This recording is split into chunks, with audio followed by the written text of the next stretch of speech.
Hi, Jan. How are you? It sounds so well. Looking forward to your poetry at 7 o'clock. That'll be great. Thank you. Very No, it's good. at 5 o'clock. 5 o'clock? Okay. Well, 7 p.m., 2 hours from now. Yeah. Okay. All right. Hello, everyone. We're live now, and thank you for being here today. Today is Poems and Speech live with Jen, and with her story. And if we can, you know, let me use start with right there.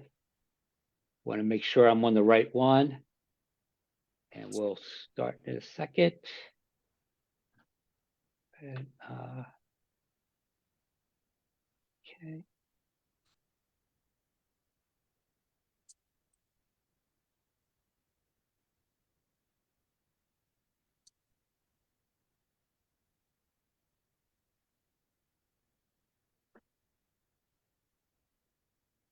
Okay. There you go. Um, so thank you. And so today we're going to talk to Jeanette with her. She's a motivational speaker for stroke uh, and for brain injury and children's books. And she's an author and a artist and a poet. And so uh, we're going to ask if she can uh, start with uh, to uh, share her story before a stroke. And if you can, we can start now. So if you want to start and share your story, say your name or what you're doing and stuff. So thank you. You got it, Mark. Hi, Okay. everybody. I'm Jan Burl. Um, I am a stroke survivor and thriver, despite what the doctors had thought. But my story starts, and I just found this out last week of all things. My story starts in my childhood when I was raised by my adopted mom and dad, but my mom was an alcoholic and she became an abusive alcoholic. And because of that, I ended up becoming a people pleaser. All my life, I was a people pleaser, no dreams of my own. I helped everybody else achieve theirs. And it became a lifelong thing for me, right up till the point when I was running a farm and baking and weeding and harvesting, and it got to be to the point I was getting 3 hours of sleep a night. And the lack of sleep and the fact that I have small brittle veins caused hemorrhagic stroke. I was walking into our apartment and I fell, and I realized I couldn't feel my hand. So I grabbed my phone, I called my then partner, I called my son, and I called 911. But by the time I called 911, there was no ability to speak and everything went black. But luckily, because it was on the phone and my son got there, they got to me really fast. And you're not going to believe this. I love helicopters. I have always wanted to go on a helicopter ride. And wouldn't you know it, I had a helicopter ride and I don't remember anything of it. Oh, I tell gee. you. But they got me over to Burlington, Vermont. I was out for 3 days. I woke up to my beautiful daughter who had flown in from Colorado to check on me and make sure she stayed with me. It was wonderful. But when I became myself again, I couldn't talk and I really couldn't move. It was a very strange feeling. I was transferred to rehab where I stayed for 6 weeks and they worked on me learning how to walk. They were trying to get me to talk, and my association was rather skewed because I would see a tree, I'd think a tree, and I'd say banana. It was messed up. But they tried, and my physical therapy and my speech continued after I got home from rehab for a few months, but I couldn't read. And it's very hard to, well, I love reading and I love writing poetry and writing stories, and not being able to do that was very hard to handle. The strange part was, though, I could communicate on my phone. I didn't know what I was writing because I'd look at what I was writing and it would look like Chinese, but I could write what I was thinking because it was slow enough that the part of my brain that dealt with spelling could spell it out on the phone, even though I couldn't read it afterwards. It was very strange, but it worked. And I was able to communicate when I couldn't speak the word, I could write it. And it's strange, very hard to understand and explain, but it was my lifeline, let's put it that way. So I got had the same problem. I could write and it came out perfect, but I couldn't speak. Mm. Yes, everybody is different like that. You were able to, you weren't able to read, or you can read. It's Yeah, all much. I Yeah. could read and I could spell. I couldn't read, but I could spell. Wow. Yeah, kind of weird. I Yes. know. But after a year, even though the doctor said a year was all I was going to get back, and I was still using a Hemi walker, which is like a regular walker, but only half size. And I went back to work as a substitute teacher, an interim teacher, and a tutor, even though I couldn't speak very well. And those kids at that school were my lifeline because they didn't hear what the doctor had said. They didn't listen to anybody else. And on my free periods, they would come and make me talk to them. Wow. And it was so much that by the end of the day, I couldn't speak at all because I was so tired from talking to them. And they would walk around the school with me. And just, they could have been very difficult, and they could have gotten away with things because I could not reciprocate and tell them to do things, but they didn't. Even the ones that the teachers said were bad kids would help me out. And they would write the assignments on the board for me. When I got in the morning, they would read what the teacher wrote for me because I still couldn't read. And they would read everything out loud and make sure I was following along. So those kids are the reason why I'm talking the way I am. Yeah, and can read. And that was an incredible thing. And I loved being with them. I even got to teach the handicapped kids.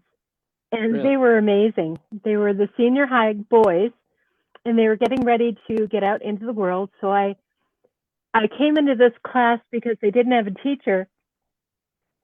And they looked at me, and I was one of them because I was handicapped. Well, no, I can't say I was handicapped. I'm disabled. Okay. So we were all disabled, and we were all working together, and it was wonderful. Wow. One thing I want to know is, have you been in a helicopter? Helicopter? Yeah. Have you been to one now? No. Nope. Oh. Well, we got to get you there. Someday. Okay. Maybe I'll go bungee jumping out of a helicopter. There you go. Yeah. Oh wow, geez. I don't think I could do that. Something. All right. Okay.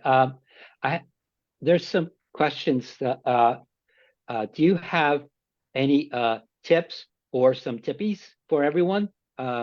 Maybe dealing with disability or aphasia, and what helps, and what did and when did Tippy come into your life? Okay, wow. Um, some tips. Don't ever give up.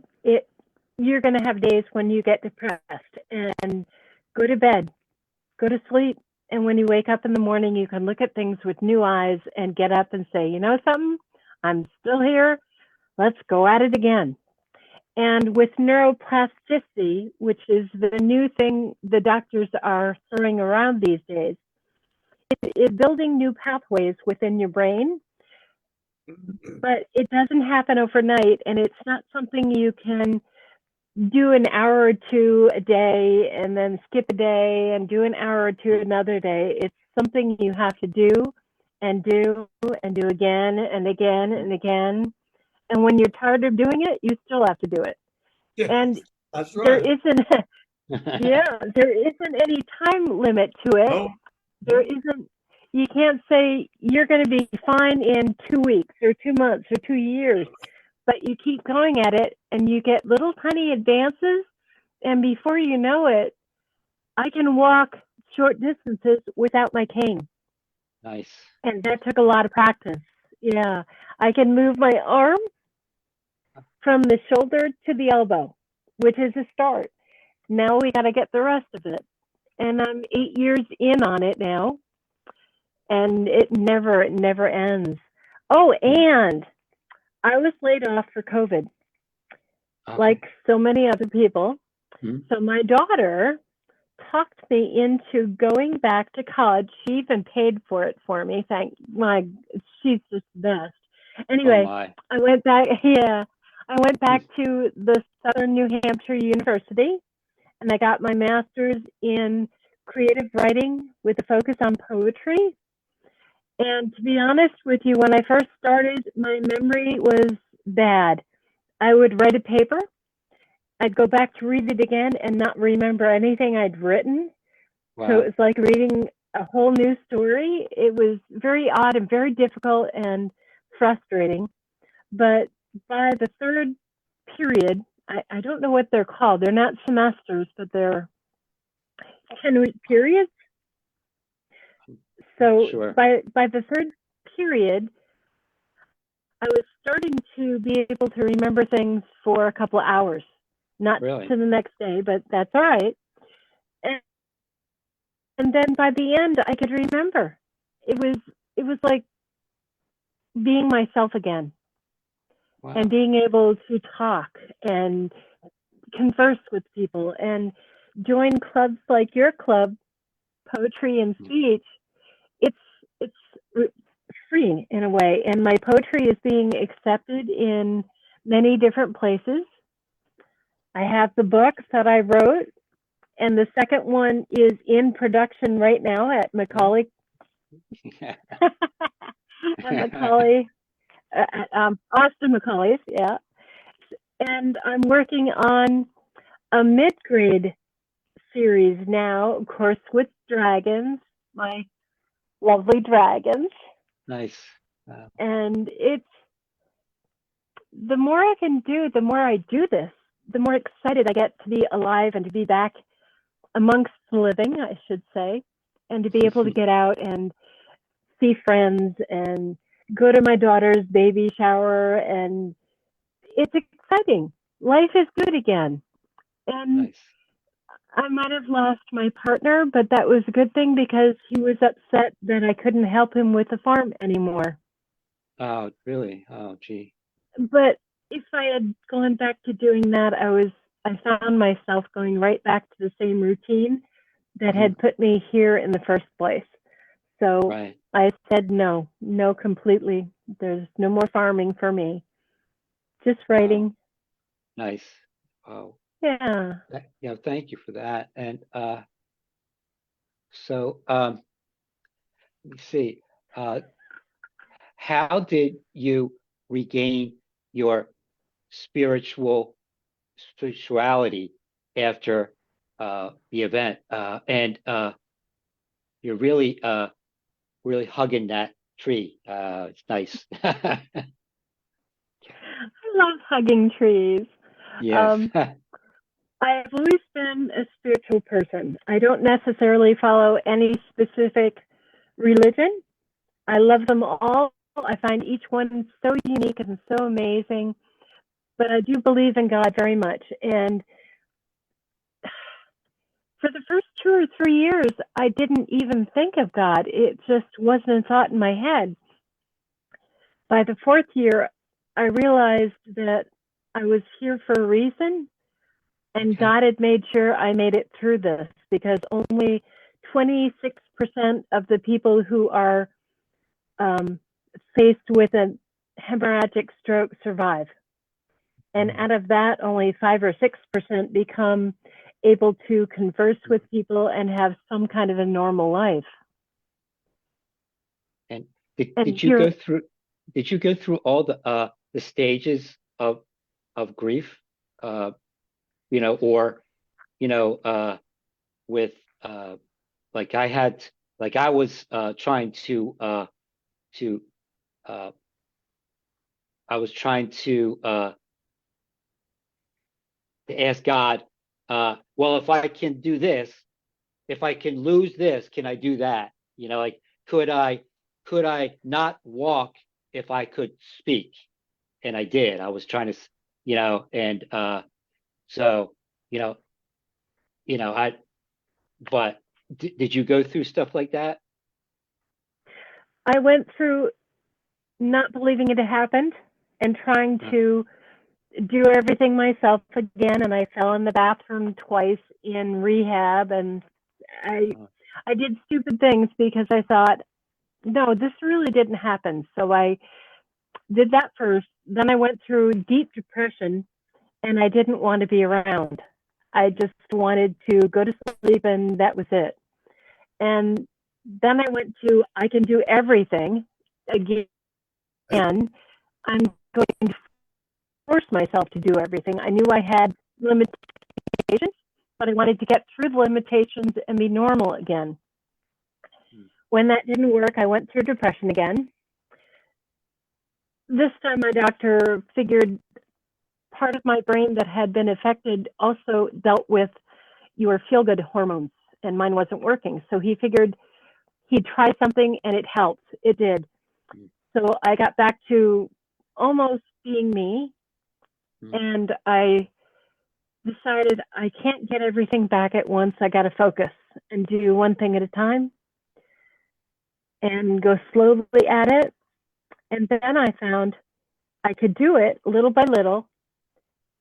But the biggest thing was I was here, I could communicate. I needed to work with people. I needed to share the message that just because you've had a stroke, life doesn't end. You have to keep going, keep pushing, and believe in yourself. It's all your mental status, how you're thinking about things, that makes the difference. And that's where I am today. Wow. Thank you. Let me see. Can you share a couple poems? Sure. I have one before this that I want to Okay. share with you guys, because Sure. it goes back to the very beginning. And Okay. it's called Mommy, Why? Mommy, I'm sorry. I'll fix it. It just needs a little glue. Mommy, why do you yell at me? I didn't do it. Wait, here we go. Now I got it. Okay. Okay. It just needs a little glue. Mommy, why? Why do you yell at me? Why do you hurt me? I didn't do it. I wasn't even here. Mommy, that hurts. I'm so sorry. Tell me what I did. Mommy, I love you. Please don't yell. The world would be better if I hadn't been born. I'm adopted because you had miscarriages.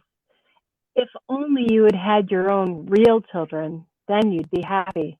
Mommy, Mommy, why are you on the floor? Mommy, I'll call 911. Yes, Mommy, I'll lie so they don't know, or you will hurt me. They can't know you hit. I can lie. Honest. No, I can't join. My mommy can't pick me up. No, I can't go. I'm not allowed at parties.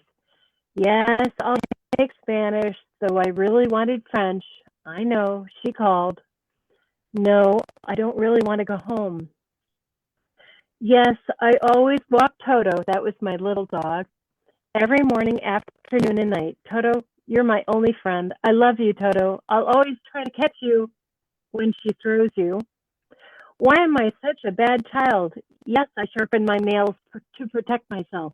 I knew you were coming, just like many nights, to hit me.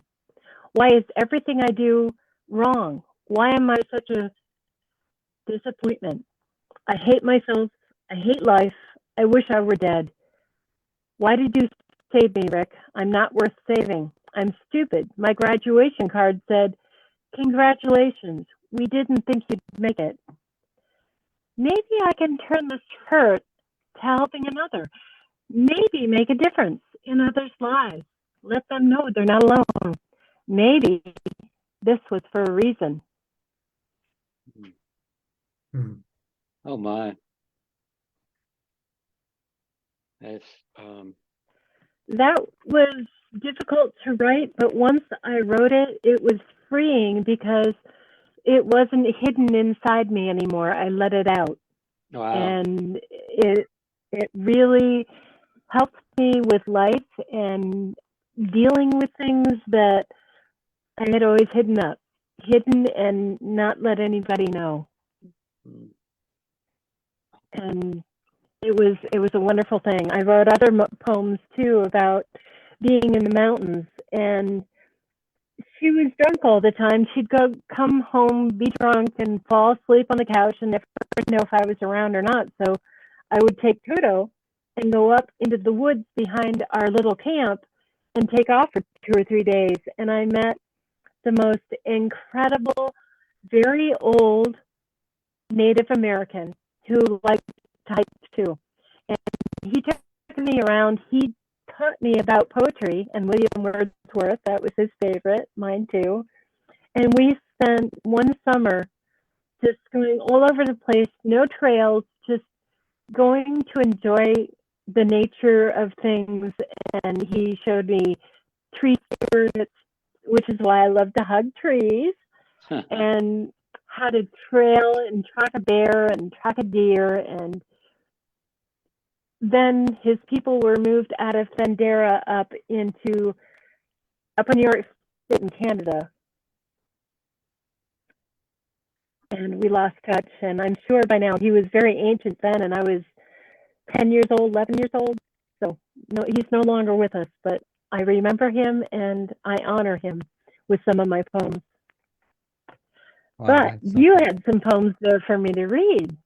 Yes, and before can we, is it possible if we can take our things off, because I think it's crackling a lot. If it's okay. Is it I is think it I'm good. okay? All right. Very good. Okay. Can you hear Let me? Yes. Yep, I can hear you. Can you hear me? I can't hear you, Mark. No. Okay.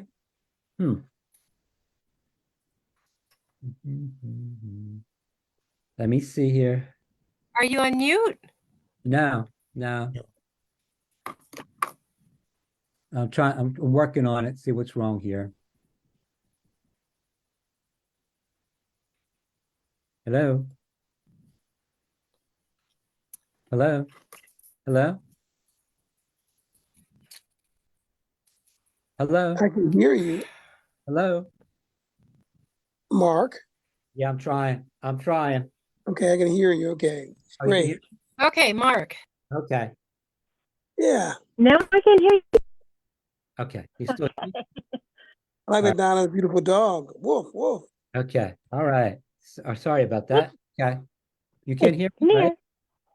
Who's here? Here.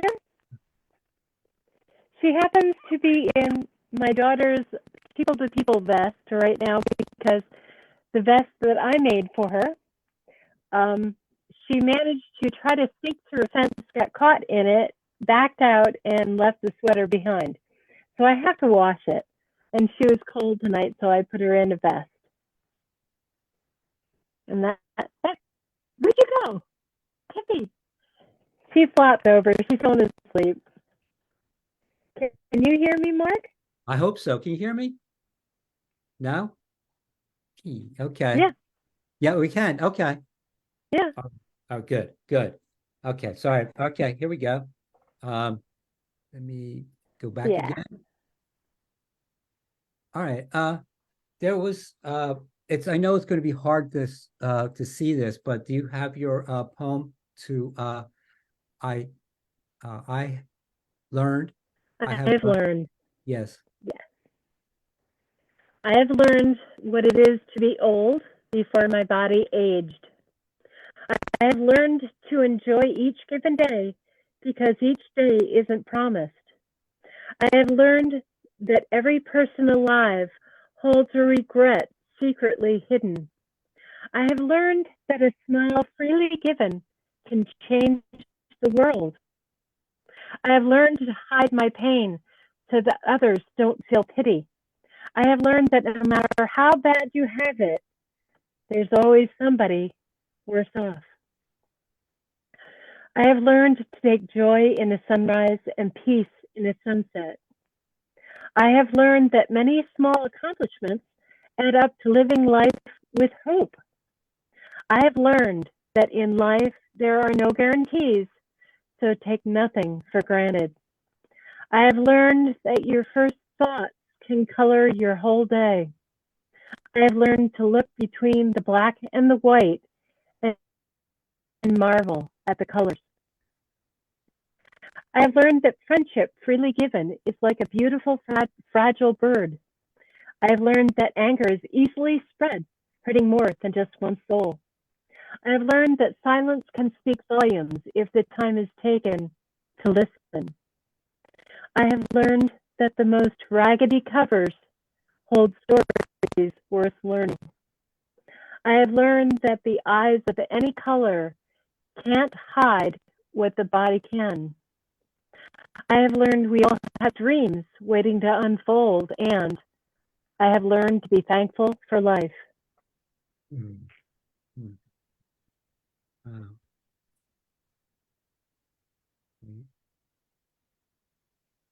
You have learned through life. You have learned through life like that. It's something. Thank you. You're welcome. And then the next one. This is untitled because I didn't want to start it with a title. I just wanted to start it as if I was thinking to myself, I can't, I'm afraid. Then I answer myself, you'll never know till you try. What if no one cares? What if no one comes to listen? I'm old. No one wants to see old. But I'm a survivor. I am alive. I beat the odds. So many didn't because they don't think they can. So throw my shoulders back and be myself, be truthful, be authentic. Show my stumbles, they will come to see, to hear what they can do to help, to be. I'm finding my voice. Hmm. Thank you. Yes, thank you.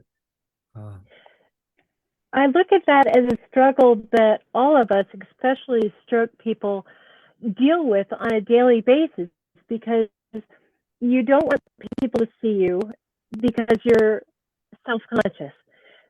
But yet, when others do see you, sometimes it isn't necessarily pity that they feel. I had one teacher walk up to me and say, you know, I look at all you do and your struggles, and I think of my life and the things that I'm going through, and I think, you know, they're not that bad. Mm-hmm. So I gave him a better day just because of that. So by sharing, you not only feel better by getting what you're hiding out, and you are helping others because they realize they're not the only ones going through struggles, and that it could be worse. My heroes during my journey actually have been our heroes of the country, the soldiers that came back missing a leg or missing an arm or struggling through aphasia or other brain injuries. And they struggle and they fight, but they keep going and they do it. And I've seen guys with the metal limbs, that metal foot that they kind of have, Yes. doing marathons. Those guys are amazing. And they are what I look up to.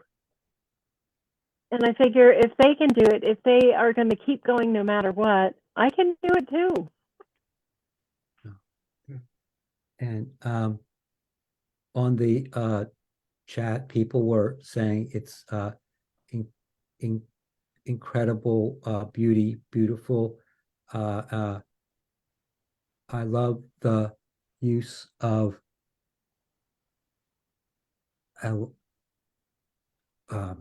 can you see the chat?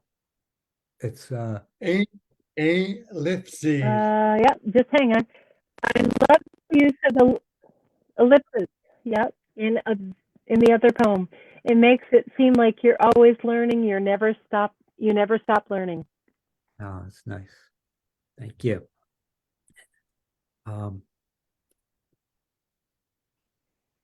thank you for your poetry, and thank you for coming into our life, into poems and speech when you came here. Thank you for your getting our group is getting bigger but more beautiful and encouraging and everything. Thank you. And then so Well, there's Tiffany. the more all of us use our planet, the more all of us use the abilities that we have and that we struggle with, the better we're going to all become with our aphasia, with our movements, with our depression, because that is something we all go through. It all needs to be shared, and that's what we're doing. By writing poetry, we write the things that mean the most to us, that bother us. We look at the world differently because we're going through this. And we can actually say every day is a gift. And that is something that so many don't think of. I mean, we could be in one of these war-torn countries like Israel, wondering when the next bomb is going to come. But yet we're here, and life is good, and we have friends that we know are still going to be around because there are no mortars flying around or anything. Yes. And I was just trying to see if I could see for if any of the people that were some people that came. Jana came to say hello. There's Michelle is here. Leslie is there. Some Bill came, and trying to think who else came here. There's people on Facebook that are listening for your and so, but thank you. And then got it. Grant is here, but thank you. So, but if we want to go to here, and you want to talk about you have a new friend, I heard. Yes, I do. Yes. She's a white dragon by the name of Saren. She found us in the garden. Tippy is my love of my life right now, and I wanted to do something to memorialize her so that she will go on and help other children to learn that just because something is different and scary because we don't know it doesn't mean it can't end up becoming a good friend. And that's what in this book happens. And we see them flying all over the place. I don't know if you can I can see, yeah. see. Hmm? Yeah. And they get to go across the ocean when they're done with their flight. They could go across the ocean and see whales and dolphins, and they come back and they see moose and fishing boats from Maine. And it's a journey, the first journey, because they're starting a new friendship. And Saren wanted to show them the world. So in the future, the next book, we're going out to California to see my friend Chris, and he's going to take us to different spots like the Glass Beach, which is an amazing thing. People used to bring their garbage up until 1967 and drop it off this cliff. The Wow. ocean currents would take away all the rest of it, but it would bring the glass up to this beach. And as they did their journey to the beach, they became soft and rounded and not sharp. So this beach is amazingly beautiful, but it's made of glass. Wow. Jeez. So we go there. Then, of course, if you go to California, the one place you have to go is to see the redwoods. And Saren says they make her feel really small. Then we go up to a ski resort because in California, you might have people swimming at the beach, but you can have people up in the mountains skiing. And we do some dragon belly sledding, which is kind of fun, and everybody laughs at that. Then we fly underneath the Golden Gate Bridge, and then fly back up the coast and head to Los Angeles again, where Chris lives. And then after that, we're going to be heading to Washington State. Thing is, in my books, I want this to be a learning adventure. There will be maps Yeah. that the kids can actually draw in the dragon's journey.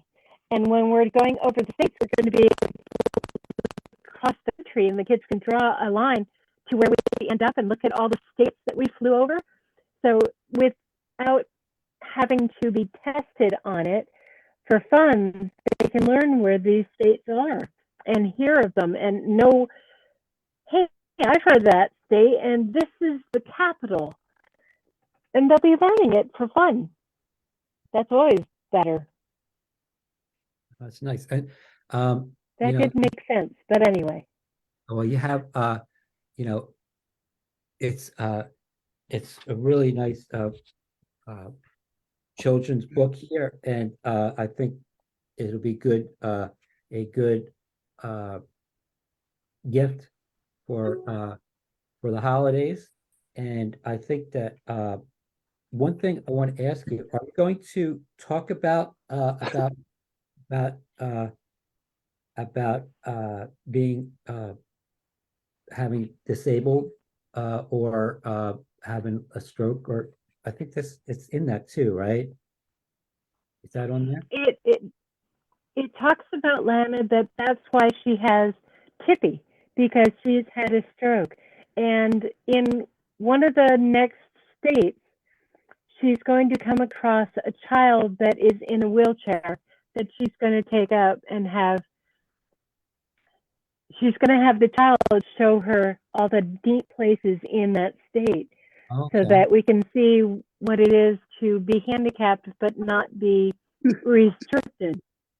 Mhm. Yeah, and I think that is something to show that people can do things and enjoy themselves. And there's people that do different sports, after having a disability or something. But that's good to put that in there. That's great. And so let me see. And I live in South Pasadena, right next to LA, and I write poems.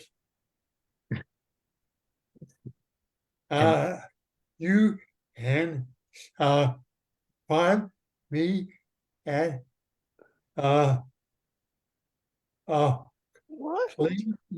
Ah, Lee Ella San Marino Coffee Shop in the afternoon about 5 or 6 days a week, having coffee and writing. That's nice. That's beautiful, Bob. I tell you what, when I get rich and famous and make it out to California to do my book signings, I will make a point to stop down and see you. Oh, that'd be great. Yeah. Yep, and I got to get there too. Yes, who you have to be here too. Yes. I will welcome you to see Ella's South Pasadena Mission Street and in the afternoon and have tacos al pastor with you. Okay. Oh, I love that. Nice. Thank you. Thanks, Bob. And then you're also a international motivator speaker, and I love you share this every day. May every day an extraordinary day. That's a nice one. And do you want to say the other one too about the river? This goes into what we deal with because we have to be consistent and keep going despite everything, and it's all not overnight. A river cuts through rock, not because of its power, but because of its persistence. That's right. And got it. Keep. Stroke survivors are very persistent. Yes. And then would you like to here are your contacts there, and you also have been on a few podcasts and on TV too. You want to talk about that? Sure. Before my book premiered, actually right on the day it was released, I was interviewed by a gal in ABC Mornings, and she talked about my book, and we had a nice conversation, which is kind of neat because ABC's a kind of, that's like, wow. I was also on the James Miller podcast, and he is a huge podcaster. He, I can't even remember how many different platforms his show is on, but it's also on radio shows as well. So that one was kind of exciting. And then I was working for the Brain Institute of America as a volunteer, actually, and they decided that mine, because I have a brain injury, it wasn't quite what they were studying, but they are thinking about looking into it because it is something that is pretty much ignored. There are a lot of trials and things like that for people with I can't think of the name of it, but it's the stroke where they have a blockage that can once again be unblocked and get things back a lot easier than those of us who have had the hemorrhagic stroke where the blood, whatever it touches in brain tissue, it kills. Yeah. So yeah, that's the there's a lot there for them. Yeah, the clot buster. Clotbuster one? Is that the one? Yes. Yes. Yeah. And since so many people live after having that, and so few of us live after having the hemorrhagic stroke, they don't figure that it does enough people good. It's not worth studying because it doesn't help that many people, in other Uh-huh. words. Jeez. So they are starting to look into neuroplasticity and all the different things that go on when someone really works hard and tries to regain the abilities back of their body. And it is through neuroplasticity because they have to make new pathways. So I did a beautiful interview with him. He did a wonderful job, but beautiful music in it. And it was such a nice interview. And yeah, I've seen this stuff. You have a lot of stuff on LinkedIn, and you have a lot of stuff there, and it was really nice. And if is anybody want to if there anybody have any questions or like to comment or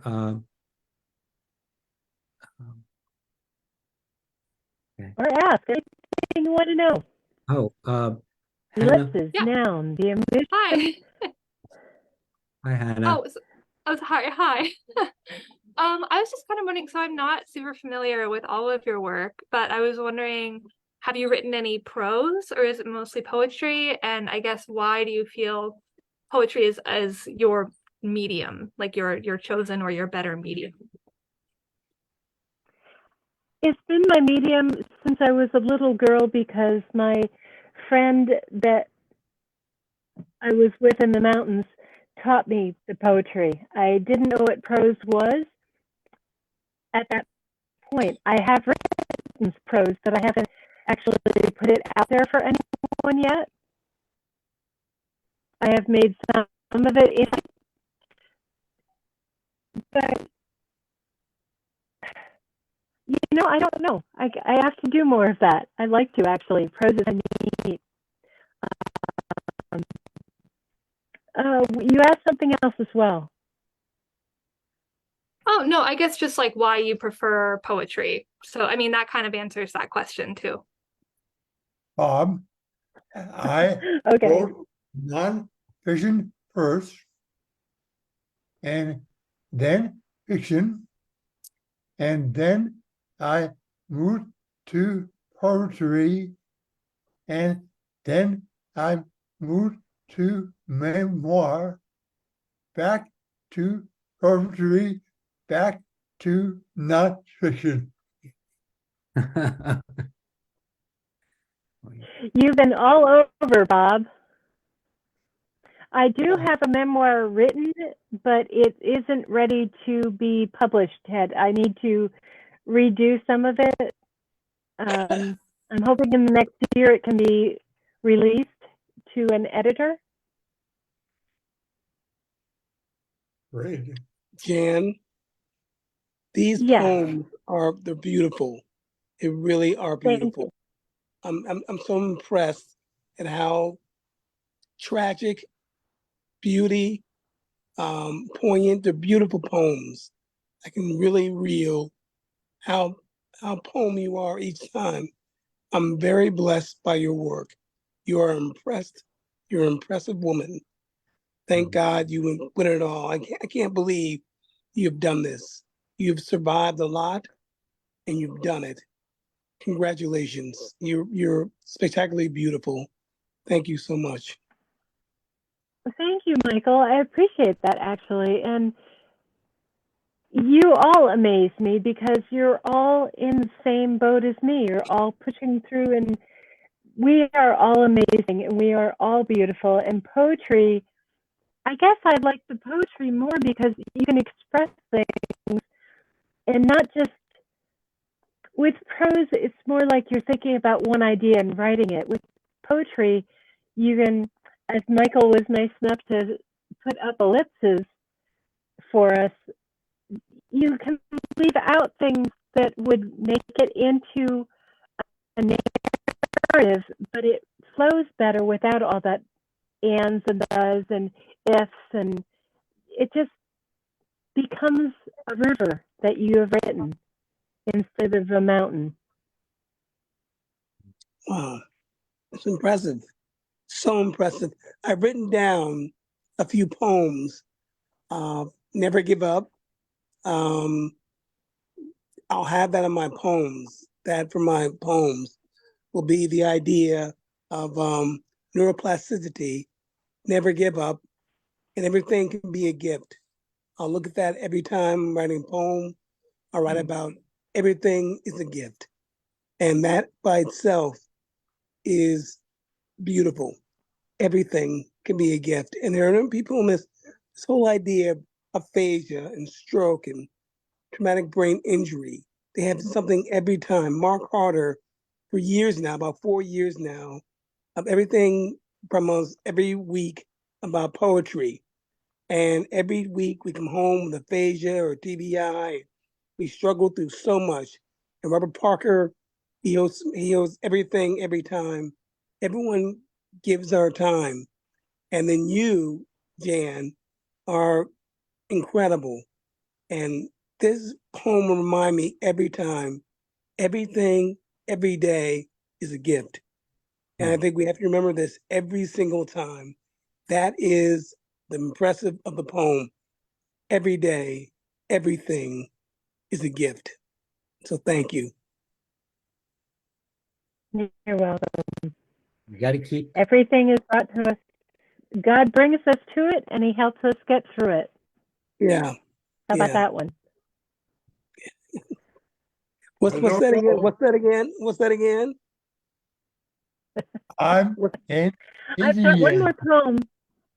You have another one. You want I've another got one more poem I would like to read to you guys, Okay. Okay. especially after what Michael said. So this, Michael, is for you, okay? Okay. The Triad of Hope. Yesterday is gone. Left behind is the pain. The past holds no chains. Yesterday is gone, forever left in time as the history of life. Yesterday is lost in the illusion of sorrow, a page in a book read and shelved. Yesterday is lost in the goodbyes of a dream, but only one dream of many. Today is the day I start life at the beginning. Today is the day I step forward and face the world. Today I found that I am strong, that I can endure. Today I found that life is still beautiful and full of joy. Tomorrow is the day I can look forward to with the excitement of anticipation. Tomorrow is the day when everything begins again, fresh and new. Tomorrow will unfold like the leaves of an oak, surfacing in the warmth of spring. Tomorrow will unfold to the beat of a new drum, to the hope of a new dream. Yay, that was great. Yes, that was great. That's for you, Michael. Thank you. I've written it down already. It's really beautiful. Really great time.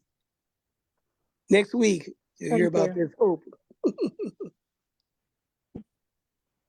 Um, if Any anybody, last questions? I'm sorry, go ahead. I I'm just sorry. said any last questions. I have to leave now. Yes. Yeah, you have another Zoom to go to. So, well, thank you. And thank you for sharing your story here, and you're really helping people here. And I know there was some people on Facebook were listening, but this will be recorded and other people will see it again, and it will inspire other people. Thank you. Thank you. God bless you. All right. Thank you all for coming. Okay, Thank I'm you. going to, I'm Happy gonna, Thanksgiving. I'm gonna You stop, too. stop being live.